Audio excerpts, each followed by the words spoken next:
So what's up, everybody? I'm going to hit you with a quick story time that I think I've mentioned this before, but I'm pretty certain I've never explained it in great detail.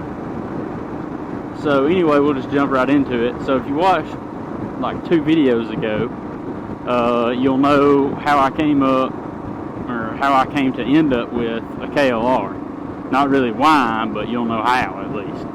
So with that in mind, I thought I would point out this interesting story. It's something that happened to me prior to getting the Victory Cross Country, which was the bike I had most previous to getting the KLR. So I had a Harley Sportster, and I had been saving up for the whole year. Like, I bought the Sportster, and within like 2 or 3 weeks of having it, I was like, yes, I like this, whatever, but I'm going to want something bigger soon. So I instantly started saving up money. And so for that whole year, I rode the wheels off the bike, but I put 9,000 some odd miles on that bike in a year time. So I was riding it a good bit, I was working, I was going to school, and that was it. Like, I was saving money outside of those things. Like when I was at college and I had to go eat lunch, I had to go, as far as the saving money goes, I wasn't just like blowing money is what I'm getting at. Like, I was still having to go out to eat for lunch. I couldn't take my lunch with me because I went straight from college to work. So like, I left home at 6:05, 6:10 a.m. in the morning, and let's say I'm on the Harley, and then rode to be at school by 7, and then was at school until 3 o'clock, and then left school and rode to work, which at the time for me would have been Target. Got to Target to work by 4, and then would work from 4 until midnight, and then ride 30 minutes home, and then wake up at 5:15 a.m., leave the house by 6:05, 6:10 again. The cycle started over. So best I could, I was saving all the money I could. Now shortly into this, I got like a machinist job, and pay went up, and it became easier to save money. So anyway, I've got a Sportster, I'm saving money. I've decided I want a bagger. Now, I had actually had my eyes set on a street glide and or road glide. And I'd ridden a street glide, I hadn't ridden a road glide, but I was really leaning towards the road glide because the street glide was just like a Me Too bike. It was like everybody and their brother had one, which isn't like a problem, but I kind of wanted something a little different.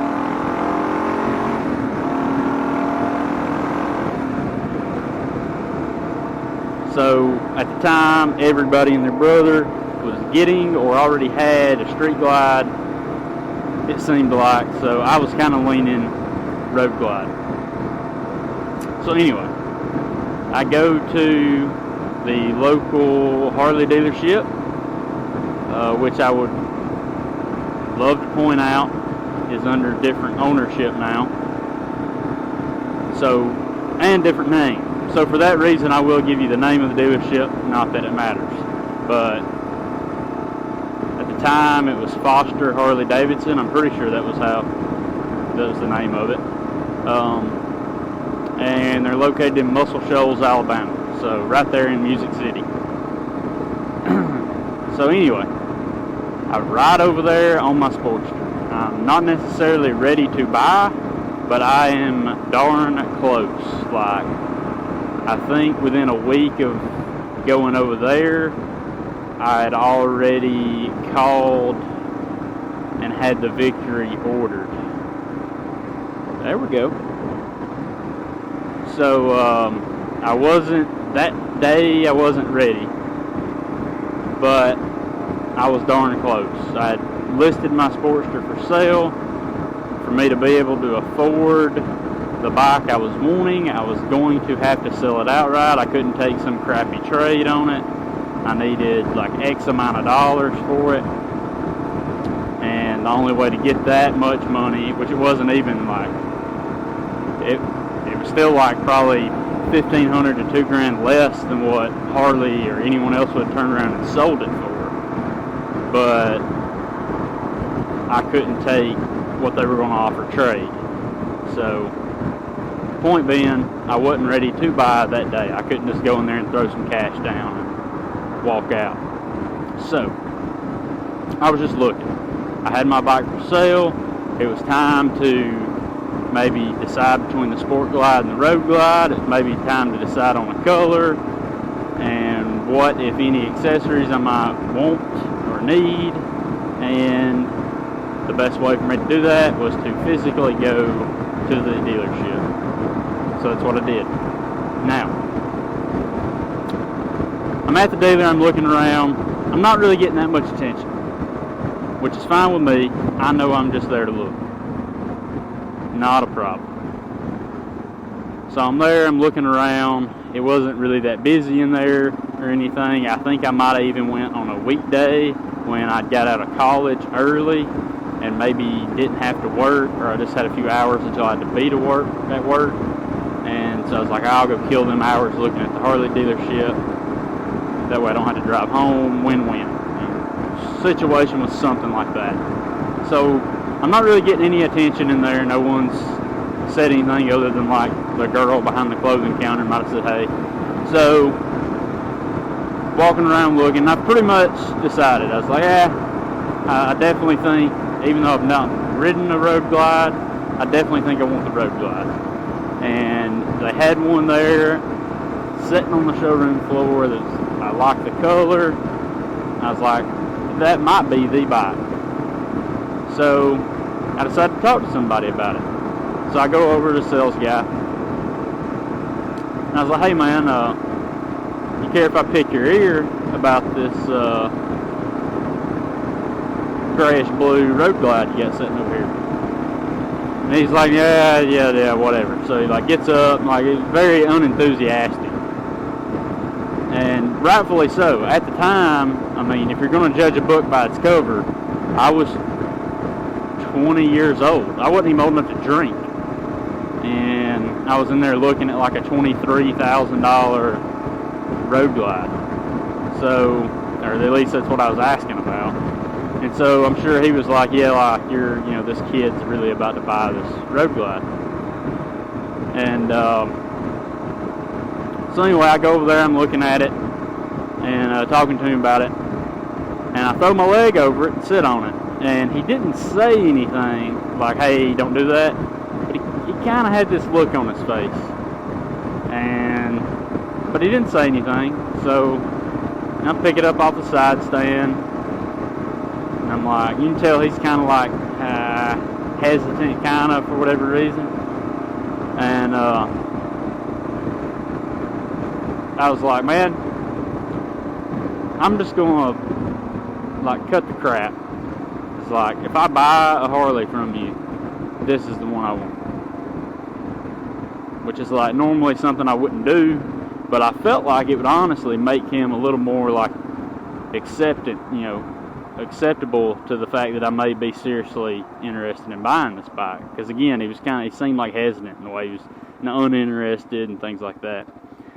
And that didn't really change anything. Like normally I would never advise anyone to do that, or I'd never do that myself, because then negotiating, if they know how badly you want it, which is stupid anyway, because I mean, if you're about to spend that kind of money, of course you want it, like that's obvious, but you never say it. So anyway, he's still real hesitant or whatever, and unenthusiastic about selling me this bike. And so his lack of enthusiasm is the reason, and lack of like actually even trying to sell the bike. He never once was like, well, let's go over here and talk numbers and see where we can get you at on it or anything like that. even after I tell him, like, pretty much, hey, I will buy this bike from you. Like, this is what I want. I can't buy it today, but I can buy it, and I will buy it from you. And he just might as well be over there yawning, like, does not care one bit about anything that just came out of my mouth. So, I'm like, well, whatever, you know, you're going to be a douche, be a douche. I don't care. I'll still buy the bike. That's what I'm thinking in my head. But I'm not buying it without test riding it. So I'm like, hey, man, I've got my helmet with me. And I'd love to, you know, take it for a test ride. If you need, like, a copy of my license and insurance and, you know, whatever you need. You know, I'd love to take one of these for a ride. It ain't even got to be this one, just a road glide in general before I spend this kind of money on it. And he's like, yeah, we can't do a test ride, man. And I was like, what? I was like, I've literally seen you wheel bikes out of here previous times I've been here, and seen people take them for a test ride, like you know, not a brand new showroom floor. So it's like, I know there's not like a company or a policy, unless it's brand new, saying no test rides, period. And so I was like, really? I was like, I can't test ride it. And he's like, yeah, man, it's just, yeah, I can't let you test ride it. Not, you know, the store can't let you test ride it. It's like, we're not going to let you test ride it. And I was like, so, you mean to tell me that if I want to ride this bike at all, I'll have to buy it? Like, I can't test ride a used road glide, nothing. Like, if I'm going to end up on a road glide and it's going to come from your dealership, I will have to buy one without ever having ridden it. And I'd already told him I'd rode a street glide. And he's like, oh, well, if you've rode a street glide, you know, it's pretty much the same thing. And I was like, no, it's not. It's not at all the same thing. Street glide has a fork-mounted fairing. Road glide has a frame-mounted fairing. Yeah, they're kind of similar, but, I mean, it's like, it's not the same thing. Plus, even if I was about to buy a street glide, I'd want to test ride it first.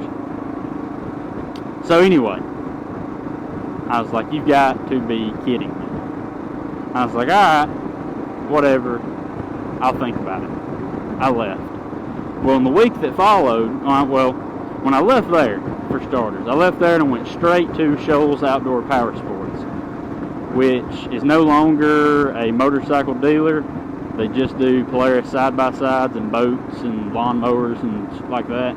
But at the time, they were also a Victory dealer, and they're no longer deal with any motorcycles, Indian or anything, which is a shame, but whatever. So I go over there, I'm looking at these Victory cross countries, which is like a street glide, which is not exactly what I wanted. Now, Victory did have the Vision, which is more like the road glide, but it looked too much like a Gold Wing, like too much, you know, an old man style. I was like, I don't want that.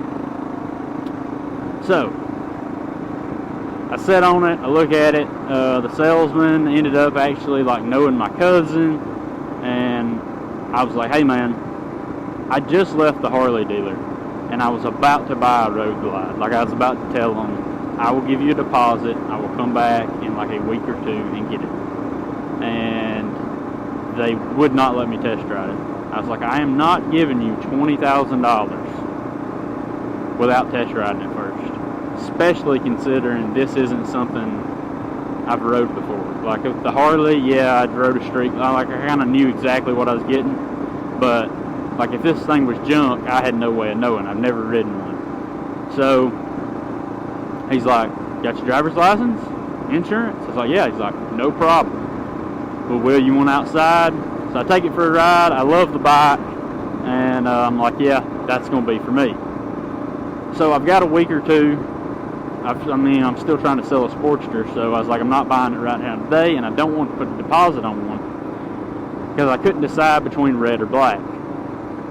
Now, they had a matte orange, but no, they didn't have one there. Apparently, they didn't build that many of them. I never got an exact number, but I want to say the guy said that for that year, there was only like a few thousand. So whether that means 2,000 or whether that means 5,000, I have no idea. But they wasn't just shoving them off the assembly line as fast as all the other colors. And it's kind of like this limited 1-year color and a limited run, so to speak, number-wise. So, with that in mind, I couldn't see one in person. So that week, I go for a ride on the Sportster, and we're like probably 150 miles north into Tennessee, probably getting really close to the Kentucky line. And I actually see a matte orange one going down the road. Only other one I've ever seen, ever, with my own 2 eyes. And it was going down the road. And so I immediately went back over to Shoals Outdoor and was like, hey, I decided which color I want. I wanted to put a deposit on one. You're going to have to order it because I want the orange. So that's what they do. Like, no problem. They ordered one. Luckily, there were still some at the main, assembly plant or whatever. Not many. I was told they ordered it. The week later, I sell the Sportster. I now have the money in hand. I go over there. I pay for it. It's a done deal. I'd already put a deposit on it, and I ride the thing home. So I never actually went back to the Harley dealer and kind of like threw it in their face or anything. I wanted to, but I never actually did. I went back to that Harley dealer with friends. We'd be out riding and they'd want to swing by there while they were out, but never once mentioned anything of it to them. Kind of took the high road, as painful as that was. I wanted to go over there and drive the thing through the front effing door and be like, hey, this idiot over here, sales guy, Jack, whatever his name was, cost y'all a sale, just FYI. But I didn't. Like I said, for once in my life, I kind of took the high road. But anyway, just a little story time for you.